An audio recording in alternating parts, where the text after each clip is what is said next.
Magandang araw po sa inyong lahat. Anong mga peligro ang dulot ng matinding init? Tumataas na kaso ng pertusis at tigdas. Pag-usapan natin yan kasama si Health Secretary Teodoro Herbosa. Naging Undersecretary, nakatulong dun sa campaign nung minamonitor ang COVID at siya po graduate ng UP, Biology at Medicine. So, scholar ng bayan. Magandang araw, Dr. Ted. Magandang araw, Malu, at magandang araw sa mga lahat ng sumusubaybay sa GMA News Online. All right. Okay. So, tutukan na po natin itong heat index. Medyo sobra ho yata yung epekto sa kalusugan. Ano ba ho yung datos ninyo ngayon? Gaano karami na ang naapektuhan at anong dapat gawin? Actually, hindi pa ganun karami at ayaw naman namin dumami. Mukhang ang mga Pilipino ay nakikinig naman sa mga advisory na binibigay namin mula pa nung nag-umpisa itong pag-init ng panahon. Ang heat-related illness talagang tataas kasi El Nino. Sinabi na Mhm. noong December pa na the next coming months, may El Nino tayo hanggang May or June. And Mhm. ini-expect natin ng very high heat index. Yung heat index, Malu, ano yun eh? Yun yung combination ng ambient temperature, yung temperature na nababasa mo sa reading sa thermometer, kung anong man reading yun sa cellphone mo o sa kotse o sa thermometer sa labas, at yung humidity level. Walang So, hangin. Mhm. sa Pilipinas, ang humidity level natin anywhere between 60 to 80, high humidity tropical country tayo. So ang Mhm. nangyayari, ang temperature parang 31, pero ang heat index mo mas mataas, All parang right. 37. So napakainit and nagbo-border dun sa dangerous. In fact, natutuwa nga ako kasi ang Pag-asa, yung ating weather bureau, nagre-report na ng heat index, hindi Every- lang nung temperature. Kasi pag temperature, parang, kaya yan, 30, Mhm. 28, yun, 27.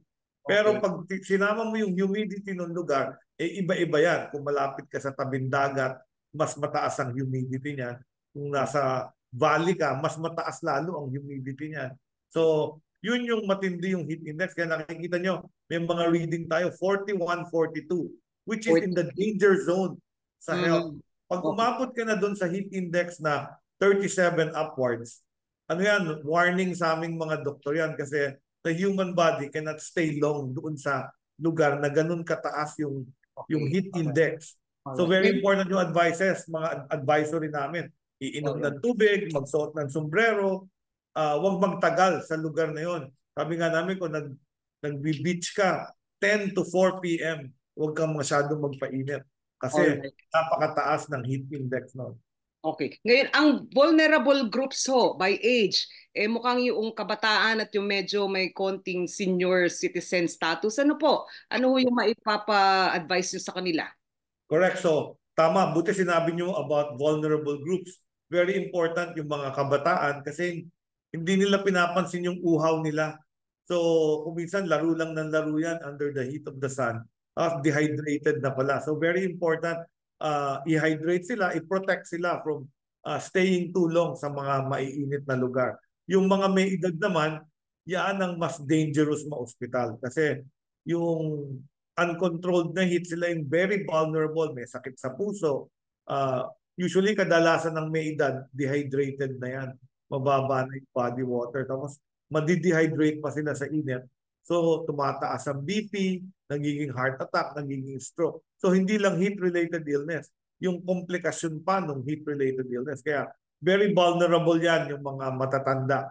Yung very young na mga less than 5 at saka yung mga very old na senior citizen. Okay. May impact po sa mga pag-conduct ng klase. Ano po? Ano po yung ma-advise niyo? Kailan dapat magsuspende ng klase? At ano yung pwedeng gawin dun sa mga nag-face-to-face pa rin pero masikip ang mga classroom, kulang ang mga electric fan. Ano po yung advisory ng DOH sa ating school sector? So pumapayag naman kami na mag-declare ang DepEd depending on the situation ng lugar nila. Kasi hindi ho pare-pareho kagaya nung sa heat index. Hindi ho masabing sa heat index nito wala ng klase. Kasi yung iba, mababa pa yung heat index pero yung classroom nila, mababa yung ceiling, walang bintana, parang talagang napakainit. Parang ikukulog mo yung mga bata doon for 8 Mm. hours. Parang hindi talaga tama. So tama naman yung desisyon nila. We leave it on a case-to-case basis na mag-declare sila ng blended learning. Hindi naman no classes eh. Tuloy Okay. pa rin ang klase. Alternative modes of learning. Pwedeng Okay. online, pwedeng sa bahay, pwedeng may mga worksheets na gagawin. Uh, Alright. there are also other ways before declaring blended. Pwede mong i-modify yung classroom, open ang windows, magdagdag ng electric fan, kung may pera, pa-aircon, di ba? Mm. So these are ways. There are other solutions other than declaring blended. So open tayo sa lahat ng klaseng solutions na pwedeng Okay. gawin during the very hot days. Yun po mga nag-oopisina at saka yung mga nasa pabrika, ano po yung dapat sanang paghahanda na gawin? Kaya requirement yan kasi may occupational health and safety. So mandato yan ng Department of Labor na ipo-provide mo yung safe environment and rest periods for mga very extreme na environments. Yung mga construction workers sa labas, kailangan ma-providean sila ng water at periods of rest para hindi sila masyadong matagal sa init ng araw. Ganon din yung mga factory. Kaya kita mo sa ibang factory, may mga malalaking fan to keep the air moving, ventilation. Kung hindi man ma-aircon, make sure that the manufacturing area is well ventilated at ilo-lower yung hours doon. Iigsian lang para hindi nag-cause ng heat-related illness, ng mga fatigue, madaling mapagod at yung hinihimatay. Alright. Ang transportation sector po talagang parang tipong vulnerable din po yung mga TNBS drivers natin, mga talagang nagko-collapse sa ilalim ng araw at saka yun pong mga bus natin at saka Oh, train putok na putok. Ano po? oh. Talagang pack na pack. Oh, especially kung air condition yung bus at yung train, walang problema. Pero pag hindi siya air condition, siyempre during the heat of the day, talagang baka pupunuin mo ng tao yun, that's another factor, no? May Mhm. humidity ka na, tapos poor ventilation, tapos dagdag pa ng dami ng kasi yung init ng katawan, each individual may nag-i-emit din ng body heat. So pag kinumpol mo yan sa isang siksikan na tren or bus, may problema. Yung mga TNBS naman natin nakamotor, kung maghapon sila sa init ng araw, talagang dapat may protection sila, naka long sleeve sila, may sunblock sila, at saka napakainit ng helmet. So, Alright. pinapawisan yan. Ang advice ko sa kanila, hydrate. Dapat may baon silang tubig at Oh, re-replace nila yung body water nila na alright. lumalabas sa pawis nila. Okay. Secretary Ted, kayo po bihasa sa trauma medicine emergency response. Ano po? Ano yung talagang danger point na? Ano yung dapat emergency action na gawin kung halimbawa talagang pagal ka na sa hininga? Ano yung gagawin? So very important, individually tayo dapat maramdaman natin kung ang ating mga nararamdaman, nag-umpisa tayo ng hihina, ng lalambot, uh, Mhm. dapat alam natin kasi yung environment, mainit, yung mataas ang heat index, mag-cool off na tayo. So paano ibig sabihin na mag-cool off? Ang mga very simple, pamaypay, pumunta sa shade, uminom ng water, no? And then, very important din yung babasain yung face towel o bimpo at idadampi sa to cool off. So very important, magko-cool down ka kung nakakaramdam ka ng uh, uh, fatigue or illness, yung parang nanghihina ka. Pagkatapos, kung yung may kasama kayo na parang mas malala, magka-cold clam yan eh. Parang magiging dry siya. Imbis na pawis, parang nanunuyot at nagda-dry. Yan ang malapit na mag-heat stroke. Yan yung cold and clammy and malapit na mag-collapse. Yan talagang emergency yan. Pag nag-collapse naman, dapat dalhin sa emergency room. Kasi hindi natin alam kung nag-collapse siya dahil sa heat illness o dahil nag-heart attack o nag-stroke or nag-hypoglycemia. So maraming ibang hahanapin pa natin na cause. So pag nag-collapse, wala tayong choice, dadalhin natin sa emergency. Kung marunong ka ng first aid, yun yung i-open mo yung airway, check mo yung pulse. Pwedeng gawin yan kung first aid trained ka. Pero kung hindi, the best, punta ka agad sa nearest hospital. All right. Ngayon, nabanggit nyo kanina yung El Nino. Gaano katagal pa kaya ito? Kasi tila ilang linggo na tayo hong nagdurusa, no? Tapos bigla naman sa hapon uulan dahil parang putok na putok yung mga clouds natin, ano ho? Ano yung masasuggest niyo? At Correct, tansyanin no? niyo Ang estimate is May or June ang ating ano, and then hopefully papalit na yung pumasok na ang rainy season. So mm, medyo 2-3 buwan pa tayo magtitiis ng ganito kainit na mga panahon. At all dapat matuto tayo. Huwag kayong lalabas ng bahay nang walang sombrero, walang sunglasses, walang baon na tubig. Very important pag lalabas tayo in the next few months. Whether to work, to school, or to vacation, meron kayong baon laging water. Liban dun sa stroke, ano po, o heat stroke, ano pa yung ibang sakit na pwedeng maging bunga nitong heat index problem natin? Pag tag-init ng panahon, nandiyan dyan ang daming sakit. Umpisa sa Alright? mga foodborne illnesses, yung mga waterborne illnesses, yung mga pagdami ng vector-borne illnesses. So yung foodborne, pag mainit panahon, yung nilutong pagkain, mas madalis mapanis. So yung niluto mong pansit kanino lang, pag naiwan mo yan, lalo na kung nagpipiknik kayo sa labas, after a few hours, baka panis na yan. So very Okay. important, mag-ingat doon sa, ganun, kung minsan tinatabi yun, tapos i-reheat, meron ng ano yun, bacteria. Okay. So pwedeng pag ni-reheat mo, makain. So mag-ingat, no? Freshly cooked food para hindi magtae at magkaroon ng problema sa tiyan. Waterborne, ang nangyayari kasi ditong El Nino, alam nyo, ibang areas, wala ng tubig eh, di ba? May mga provinces nagre-report na when the water supply is low, nako-contaminate ng wastewater yung mga sumisip-sip dun sa pipes yung bacteria. So nakita niyo pag matagal huminto tubig, pag inopen niyo yung faucet, minsan brown. Ibig sabihin yung lupa pumasok dun sa mga rusty pipes and linkages ng ano. Kasama nun bacteria. So very important na i-protect yung water na iinumin nyo kasi baka yun ang mag-lead sa cholera, typhoid, at kung ano-ano pang mga waterborne illnesses na pagtatai din ng simptomas. Okay. Sa waterborne, sa temperature, pag nag-init, nagre-red tide din. Kaya sa Oh. ibang lugar, may declarations yata DNR sa mga nag-red tide sa mga iba't ibang lugar, huwag kakainin yung shellfish doon. Okay. And then, sa ibang lugar naman, nag-iimbak tayo ng tubig. Kung Mm. minsan yun ang binubahayan ng vector ng dengue. So meron na akong mga nagre-report ng mga LGU na tumataas ang kanilang dengue cases. Just because pag mainit kasi ang panahon, mas nagmumultiply yung mosquito. Mas gusto niyang mag-multiply at mangitlog. So mas dumadami yung vector, dadami ang dengue, chikungunya, Zika, kung ano-ano pang dala ng mosquito. So tatakpan yung mga yung mga inimbak na tubig, tampan nyo kasi yun ang gustong-gustong itlogan ng mga mosquito. Kasi nga malinis na water ang hinahanap. No? All right. Ngayon, ano po yung abiso ninyo sa mga local government units at barangay? Paano sila pwedeng maghanda ng mas mahusay? Yan, madami tayong So actually, nung December pa, nag-umpisa na tayo ng El Nino Task Force sa National Disaster Risk Reduction Management Council. Nag-create din tayo ng mga preparedness plans. So very important na mabigay natin ma-implement yung mga plano na yon at yung preparedness sa mga nagkakaroon ng heat stroke. Dapat yung ambulansya mabilis dumating.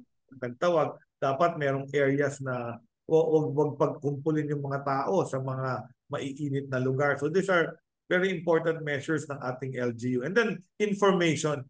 I think the most important itong ginagawa ninyo, Ma'am Malu, yung risk communication.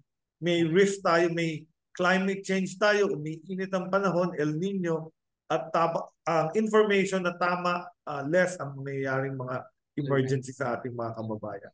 So yung Punta mga po LGU dapat paigtingin yung riskcom nila. Siguro i-share nila itong video online na gagawin natin. Pakita lang sa lahat ng iba't ibang mga lugar para maintindihan ang gagawin ng lahat ng tao. Punta po tayo dun sa isa pang issue na concern ng maraming magulang, yung pertussis.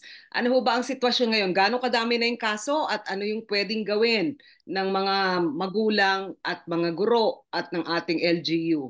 Ano po ba yung pertussis? Marami na tayong mga lugar na may outbreak at nagdeklara na ng outbreak ng pertussis.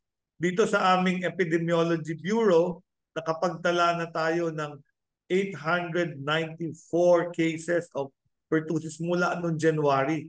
in a similar time period, halos zero last year. So meron talaga tayong, tapos itong trend pa na pataas.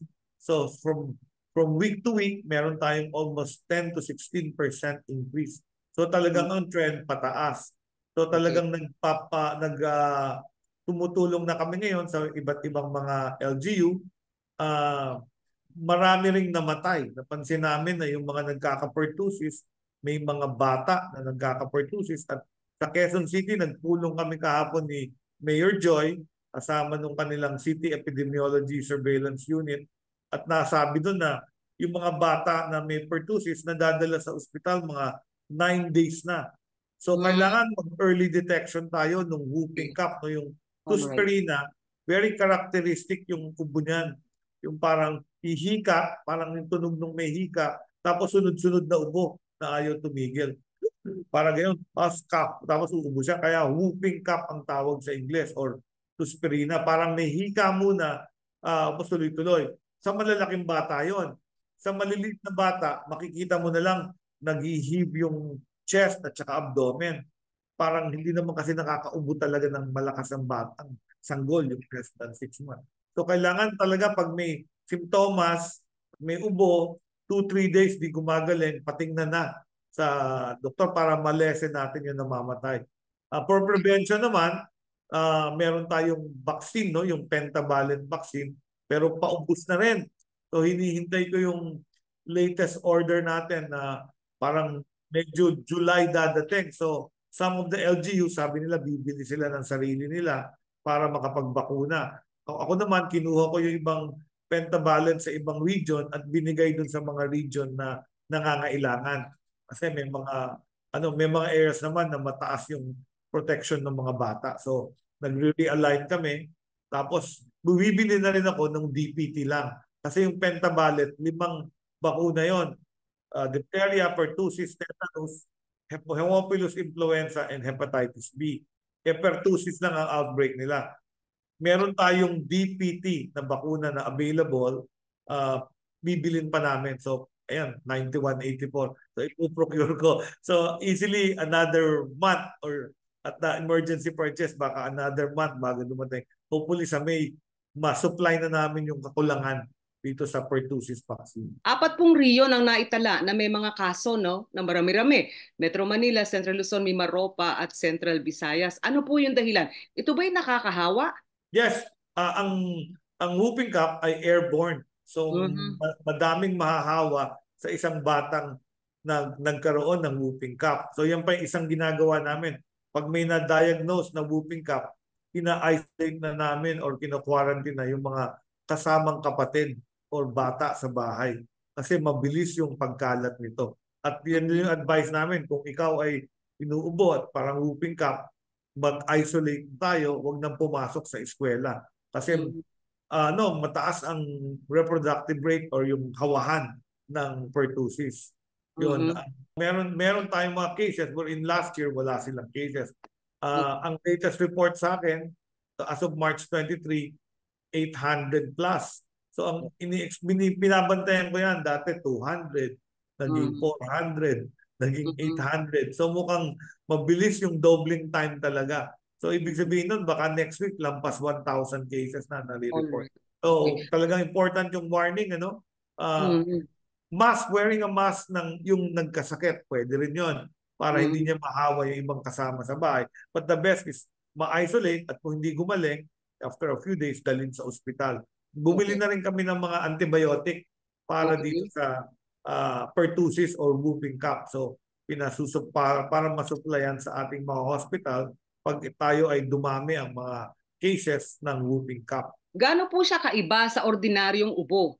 Kasi yung ibang magulang ho sabihin, inuubo lang yan. Siguro, simple lang na ubo yan at hindi yan whooping cough. Number one, kung yung characteristic yung ubo, yung sinabi ko yung huhuni, tapos ubod sunod-sunod, yun, malamang whooping cough yun. At kung walang bakuna yung bata, kasi 90% ng mga cases namin na report, unvaccinated, walang bakuna. So talagang ito ay outbreak ng mga susceptible na bata na hindi pa nabakunahan. Kung ang anak nyo nabakunahan ng pentavalent or DPT, protected naman sila.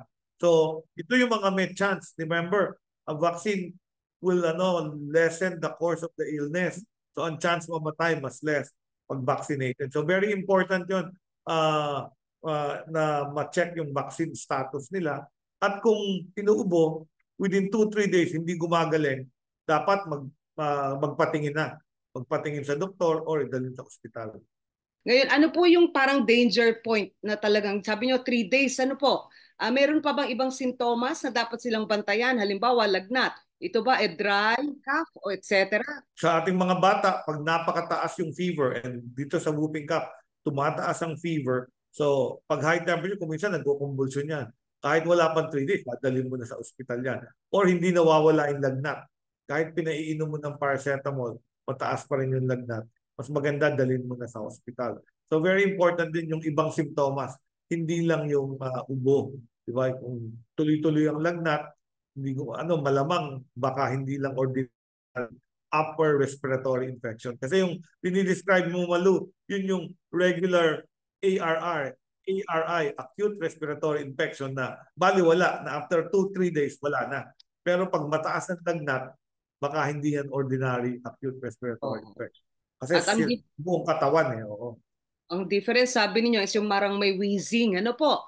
Parang merong Oo. birit ng May konti. huni. Tapos sunod-sunod. Gaganon muna siya. Tapos Mm, uubo sunod-sunod at saka mahaba yung ubo ng bata. alright.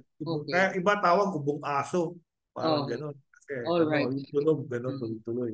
Ngayon, Dok, pagkahusanggol pa lang, di ba po may DPT na vaccination? Sana ang ating mga babies. Gaano ho kalaki ang rate of vaccination? Gaano yung unserved o unvaccinated na population ng mga bata? So yan ang masaklap natin kasi over the past years bumagsak nasa 71% lang ang fully immunized child. That means natanggap na yung 8 vaccines na binibigay natin sa kabataan.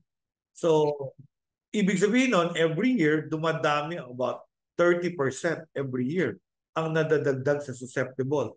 So after several years, pag dumami ang susceptible, tataas ang transmission. So ito na tayo ngayon. We are at that point na because of many years na mababa. Nung COVID-19 kasi, ang natutukan lang natin sakit na COVID eh. Nakakalimutan natin yung ibang sakit. Tapos all hands on deck pa, nakakalimutan din magbakuna. So yung mga health center natin, COVID lang ang inaatupag.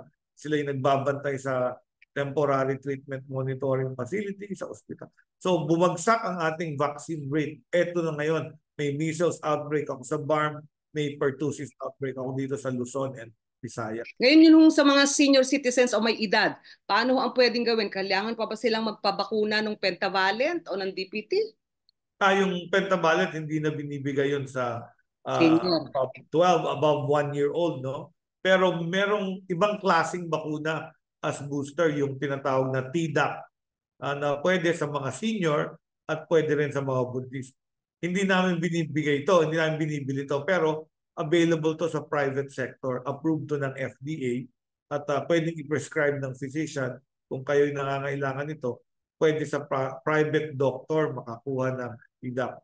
Pinag-aaralan ko ngayon kung pwedeng ma-recommend namin kasi isa sa rekomendasyon ng mga experts sa amin, bigay na rin yung Tdap doon sa mga third trimester na buntis. So yung sa huling malapit na sa kabuanan, ang binibigay kasi natin, TD. Ano po yung possibility na parang dumating na yung mga bakuna o madelay yung mga bakuna? Kasi sabi niyo baka June, July pa. Ano po yung order? At kung hindi darating, magkano po kung sa private hospitals kayo magpapabakuna? Hindi ko alam yung exact price ng vaccination ng Tdap, no? But they can ask kasi hindi ko alam yung commercial rate niyan. Yung vaccine, kausap na namin yung manufacturer. Kasi ganito yan, Malu, no? Pag Mm. tayo ay nagbigay ng kontrata to buy the vaccines, doon pa lang ima-manufacture ng vaccine company yung vaccines. Kasi ang shelf life ng vaccines maigsi. Kasi pag yan, binigyan ko nung shelf life na 3 months na lang, re-reject ko yan. Hindi ko tatanggapin. Kasi gusto ko mahaba ang shelf life. So ang practice sa vaccine industry, once I place the order, a country places an order, saka pa lang nila ima-manufacture. Hence yung 120 days before delivery. So, gano'n. So, may binibili kami ngayon off the shelf, yung DPT, Pero matagal na kasi tayong hindi bumili ng DPT. Yung Mm, DPT kasi yung dating ginagamit natin before pentavalent. correct. So kailangan pa i-renew yung CPR niya sa FDA. So nag-apply na yung kumpanya Mm. ng renewal of license para mabili ko yung readily available sa India. Pero ang problema ko naman, Malu, 9184. So dadaan Okay. din ako sa proseso ng Equipment. gobyerno na Oh, lowest bidder. So, oh, pero mabibili natin yan. Mag-allocate oh. tayo ng pondo at bibili natin. Alright. Procurement law, yun yung problem ano, medyo na trouble na yata yung ibang mga procurement no dahil single supplier o Oo, naalala niyo yan. Na mm, Senate investigation yan, oh, yung mga PPE at yung mga ibang alright. paraphernalia sa ano. So, ayoko Okay. naman masama sa ganun na Malu. Basta legal, everything legal na pagbili at pinakamabilis na mapoprocure emergency procurement. Alright. Ngayon yun yung tigdas naman sa BARM. Ano ba yung sitwasyon? Bakit sa BARM tila kadaming kaso ng measles? September pa to. Actually, Mm. September last year in 2023, meron ng specific mga small clustering or outbreaks of measles in BARM. If you remember, in May of 2023, nag-conduct ang Philippines, buong Pilipinas, ng measles, rubella, Mm. supplemental immunization activity at tumulong ng lahat dito, Rotary, lahat Mm. buong Pilipinas. Nakaabot tayo ng 85% of our target population, Mm. which is Mm. good enough. Pero sa BARM, less than 50% ang nabakunahan. And hence, yung mga unvaccinated ngayon yan ay nagkakahawahan. Mm. Madami kasing batang unvaccinated. So, since September, uh, munisipyo-munisipyo, mahihinto mo, lalabas naman sa ibang munisipyo. So since itong huling March, nakita namin, napakarami na, ang nangyari sa BARM, it actually, ang report, kalahati, 56% of the national average. So kung may 2,500 measles cases reported, 1,600 galing sa BARM region. So pumunta ako sa BARM kahit Holy Week, at nag-umpisa na kami, nag-declare na kasi sila ng public health emergency. Yung Minister of Health, si Minister Piang, declare na ng public health emergency at sinusuportahan ngayon ng national government. At nag-implement ang BARM ng tinatawag nating non-selective measles outbreak response immunization. Ang proseso kasi dito, dapat mabukunahan mo lahat ng vulnerable na bata, whether vaccinated or not, ng measles rubella vaccination. So 1.3 million children below ang estimated natin. Dati 5 and below lang ang binabakunahan namin. Pero dahil sa datos namin, mga 80% were 7 to 9 years old. So Okay. 6 to 9 years old. So School dinagdag age. namin. Oo. Mm. Kasi yun yung mga unvaccinated nung panahon ng COVID eh. Correct. All right. 9 years old na sila. So doon nagkakahawahan sa school. Tapos Correct. iuwi, ma-infect yung mga bata na Mm. unvaccinated din. So we've been trying to, so day 4 na kami nitong MORI, Measles Outbreak Response Immunization. We started April 1. At Ramadan doon, kaya medyo madami kaming Correct. difficulties. Currently in Ramadan, yung mga vaccinators ko, mga hindi kumakain, hindi umiinom ng tubig. Pero Hanggang next week, nagbabakuna. ganito. Kaya heroic din, oo. Ano ho yung mga sintomas? Ano yung dapat bantayan para masabi mo, ba, tila nagiging tigdas na to. Ano yung sintomas? Ang tigdas, usually sa bata yan, ano? Mm. 1 year old or pwede sa matatanda, high fever with rashes. At yung Okay. rashes, very very peculiar. Ang tawag nila parang macula-papular rash. Parang namumula na parang halos nagdidikit-dikit at una yan sa mga dibdib at sa trunk, hindi sa katawan or sa mukha, sa dibdib. So dapat tinitingnan. Kaya kung minsan nami-miss ng mga magulang eh. Kasi hindi naman binubuksan yung nilalagnat pero nakakulong. Pag nakita mo yung tiyan at ano na marami na nung pantal, measles na yon. Kailangan dalhin na yon at patingnan. So, very important. Ayun, 90% din ng aming cases sa BARM unvaccinated. So, tatlo pa lang naman ang namatay. Mas maraming namatay sa whooping cough. Pero mas mabilis kasi kumalat ang measles. Kaya ang daming bata at ang target population namin, Malu, 1.3 million Children. children, yung 9 Alright. years old and below. Binilang Okay. natin ang estimated children sa BARM provinces, 9 po. So tatlong probinsya yung mataas. Lanao, Lanao del Sur, Maguindanao del Norte, magkatabi yun, at Sulu Province. So yung tatlo ang highest numbers. So nakatuto kami, although all BARM provinces, nagbabakuna kami. Pero yung tatlong probinsya na yun, nakatuto kami doon. Yung nababakunahan nila, madami kaming vaccine teams na nakadeploy ngayon doon. 3 people per team. Tapos nagbabakuna sila sa, may mobile team kami, nasa bahay-bahay.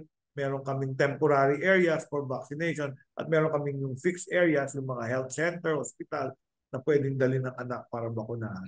And Doc, ito po bang pantal ng measles Makati o hindi? Para lang maintindihan. May kati rin yan, no? May konting kati din yung measles rashes. Pero hindi na umuo na parang nagtutubig. Hindi po ganon. Tulad Hindi, ng chicken. ano yun? Iba na yun, yung chicken pox or bulutong tubig naman yung Correct. Okay. magtutubig. Ngayon, pagka ho babies pa lang, ano po, ang mga nanay ay sinasabihan na dapat complete vaccination regimen. Ano po, yung MMR, yung DPT, kasama dyan. Pero parang ano ho ba yun? May problem ho ba tayo sa primary healthcare level pa lang? Hindi nakukumpleto ang vaccination requirement ng ating mga sanggol, 5 and below children? Sa BARM kasi, medyo remote siya, hindi na-access ng mga, hopefully itong online news natin makaabot doon, mataas ang vaccine hesitancy. In fact, marami doon may misconception. Takot sila sa bakuna. At ang concept nila culturally is that ang tigdas a rite of passage. Ang problema, yung nakita namin, yung 1,600, 70% na ospital. Malu, ang ma-hospital yung anak mo, kagasta ka anywhere from 40 to 100,000, lalo na kung depende sa severity. So, ang bakuna, 190 pesos lang bawat dose ang gastos natin. So, kung pag-isipan natin, kahit culturally na rite of passage mo yan, may paraan naman na mabakunahan ka, 190 pesos. Libre actually, kasi hindi naman nila babayaran yung bakuna. Ang cost ng 190 pesos sa pamahalaan. Pero yung cost na pagkasakit ka, na pwede ka pang mamatay, kasi may 3 na namatay, mas matipid mo. Oo. Ano po ba yung datos nyo? Sabi nila yung mga death from measles, hindi naman actually measles lang, kundi complications na katulad ng pneumonia at iba pang mga na sakit. Ano po, pakipaliwanag ho yung danger ng measles? Kasi kung ordinary tigdas lang, pwedeng lumipas yan, pero pag nagkaroon ng komplikasyon, at paano nagkakaroon ng komplikasyon? Correct. So ang measles, very contagious illness, pag natamaan ng bata, lalo na yung below 1 years old, na-activate yung kanilang immune system, nauubos ang kanilang mga antibodies. Tapos magkakaroon sila ng state na immunocompromised or mahina ang resistensya panlaban sa mikrobyong iba. So papasok yung superimposed infection, bacteria usually yan, naubuhan ng matanda, magkakaroon sila ng bronchopneumonia. At yun ang pumapatay dun sa bata. Yung bronchopneumonia, usually 1 or 2 weeks after measles event, tsaka sila nagkakaroon ng bronchopneumonia. Ang mga senior po ba, ang mga may edad, natitigdas din? Ang maganda sa tigdas, pag nagkaroon ka na ng tigdas at nag-survive ka nito, may natural immunity ka na. So, ang mga matatanda usually hindi na nagkaka-measles. Although may cases of mga young adults na nagkakaroon ng measles, teenagers, especially kung hindi naman sila na-expose. Kasi pag maraming vaccinated, yung unvaccinated, protected na rin siya. Yun yung herd immunity. Pero once bumagsak yung herd immunity, yung mga ganung walang bakuna, pwedeng magka-measles. So, pwedeng magka-measles ang teenager or may edad kung over time hindi ka pa na-expose dun sa illness. All right. Ngayon, update ho tayo sa COVID. Kasi tila meron pa rin mga kaso. Ano ho ba? Papataas, papababa, manageable lang ang COVID? Actually, ang COVID ngayon, binibilang na lang namin sa kasama ng aming mga influenza-like illnesses. Kasi ang ano niya, ang current, yung pinaka-latest mutation noong variant, yung Omicron, napaka mild na ng symptoms. If you notice, anong tawag dito, binomonitor natin, nagkaano lang sila 3 to 4 days of sore throat, runny nose, ubo, and then gagaling din sila. Mild, very mild. It has nagka-variant na very mild na. Tapos, 78 million Filipinos ang nabigyan natin ng bakuna against COVID-19 with their booster. So, confident kami ngayon na hindi yan ang magiging problema. Mas problema ko yung re-emerging infectious diseases which is pertussis, measles, yan, and hopefully hindi yung iba, yung may diphtheria pa. Okay. At TB, tuberculosis. TB is a problem now. Mataas ang burden natin ng TB. In the world, we are number 4 in the highest burden of illness for TB. And ito to sa mga tinututukan ko rin, ano? I'm trying to focus on TB. Binrake nga namin Malu yung Guinness Book of World Records just to heighten the on World TB Day, nag-break ng human formation ng lungs. At na-break namin yung 2015 record na 5,000 people. Nakagawa namin ng 5,500 plus people na image. At na-awardan kami certificate. Ang idea nun is hindi to break the world record para maalam ng tao na ang TB ay nagagamot at may simptomas ito at maengganyo lahat ng mga may TB na magpagamot. Yun yung complication daw ng TB at HIV. Kasi minsan daw sa ilang ospital hindi nagiging klaro ano ba talaga. HIV ba yan o TB? Kasi mukhang magkakambal din eventually ano po at nagiging cause of death.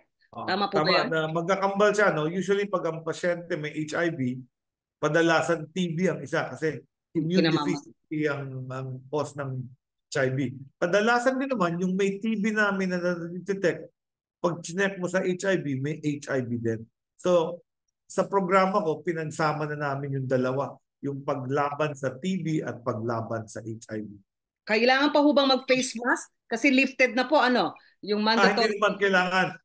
Hindi siya mandatory, pero good advice for people who are immunocompromised, meron kang nagda-dialysis ka, may cancer ka, prone ka to illness, mag-mask ka in public places. Alright. May last question po. Secretary, tila ang dami ninyong tinututukan ngayon na mga communicable diseases, healthcare facilities, at merong universal healthcare law. Ano yung priorities at dapat respondihan? Kasi di lang ilang taon, medyo merong pag-cut sa budget ng mga government hospitals, may konting problema kayo, sa mas maraming unmet needs kesa sa inyong kayang tustusan. Ano po yung priorities niyo para matupad yung universal healthcare law? So, ang universal healthcare law, ang focus niyan is access to healthcare for all Filipinos. At ang tinututukan ko ngayon ay yung pagpalakas ng primary healthcare sa buong Pilipinas. Over the years, nag-i-invest kami. Binibigay namin sa local government. Ang dami na bilyon every year ang binigay ng Department of Health. Pero yung mga LGU ang natatayo, barangay health station, rural health unit, pero walang serbisyo. Kaya binago ko. Sabi ko, ba't hindi na lang tayo magtayo ng primary care facility? So ngayon, nakapagtayo na kami yung tinatawag namin bagong urgent care and ambulatory services center. Para itong ospital Malu, kompleto ng diagnostic, pwede mag-day surgery, pwede ng mga doktor. Yung doktor ng regional hospital namin, magkakaroon ng satellite facility. Ginagawa na to ng private sector. Yung private sector, di ba, pagka may clinic sa mga mall, may clinics outside, pero pagka kailangan hospital, i-refer ka dun sa private hospital nila. So, I have 87 hospitals. So, ang plano ko, gumawa din ng mga satellite bukas centers manned by our family physicians. Tapos lalagyan na natin ng x-ray, mammogram, lahat ng mga kailangan serbisyo ng mahihirap. Gusto ko yung poor Filipinos, 28 poorest Filipinos, ma-provide din ng same care na nakukuha ng mga nakakabayad sa mall. So yung mga testing para sa hypertension, sa diabetes, sa mga sakit nila, yung cancer, cancer screening, magawa doon sa fasilidad na yun. So yun yung tuto ko sa healthcare. Pasang presidente, gusto rin mag-build ako ng more specialty hospitals, heart center, cancer center, the children center. Nakatutok din tayo doon at pinopondohan naman tayo doon. Tumataas naman ang pondo natin, Malu. Nagbibigay ang DBM. Pangatlo na ako, highest. Education, DPWH, and health. So, Pero tama kayo, kulang pa rin kasi napakaraming Pilipino at napakaraming sakit na ina-address natin. Alright, maraming salamat. At kami po ay talagang magbabantay pa rin itong mga kaso. Salamat po at sa information campaign na inyong nilulunsad. Sana ho mas maraming makaalam para protektado.